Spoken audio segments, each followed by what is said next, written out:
Hi, let's talk about channels and how they can help you create a selection in certain circumstances. When you open up an image in Photoshop, you can see a layer inside the Layers panel. But if you look here, the third tab takes us to Channels. An RGB image has one channel per color, and each of them contains different information about the image. So as I click on any of these, you can see how each one highlights various parts of the photo. This can help us create complicated selections that would have been otherwise very hard to pull off. Let me move to another tab, and here we have this pattern.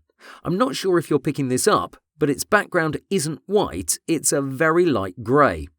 Let me bring up my colour picker so I can show you it's not pure white. That would have a colour code of 6 Fs in total. Here we're getting something else. It's also one layer, so if I try to paint over it, I'm affecting everything, and that's not what I want. Instead, I'd like to isolate these black lines and work on them alone. To do that, I'll first remove this off-grey background colour by using the Levels command. That's done through Ctrl-L. You'll get this window, and here you have to grab this right handle and pull it towards the left side. As you can see, that background colour fades away. For the left side, I want to crank up my dark lines because my channel selection is going to be that much better if these are as black as possible. As I go back and forth, you can hopefully see the difference.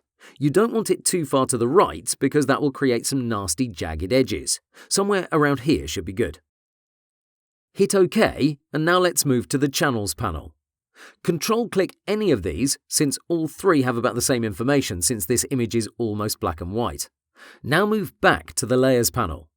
Please note this essential point. Right now, everything that's white is selected, so all these black lines are not part of my selection.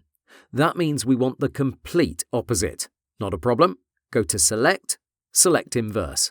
You can't really see from the marching ants that we've made a big change, but trust me, when you Control-click a channel, you load up all the white parts and all the black areas are ignored. With the Inverse command, we now have a fantastic selection of these black lines. What's next is up to you. Do whatever you want with them, but here's what I suggest. To ensure good flexibility, add a solid colour adjustment layer. Choose any colour whatsoever, and once you hit OK, you can hide that original layer.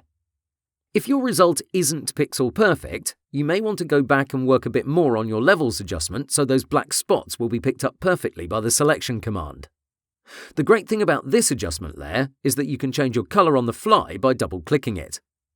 Okay, that wraps up this lecture, and I hope you'll use it, especially when you're dealing with intricate patterns or backgrounds. I'll see you soon.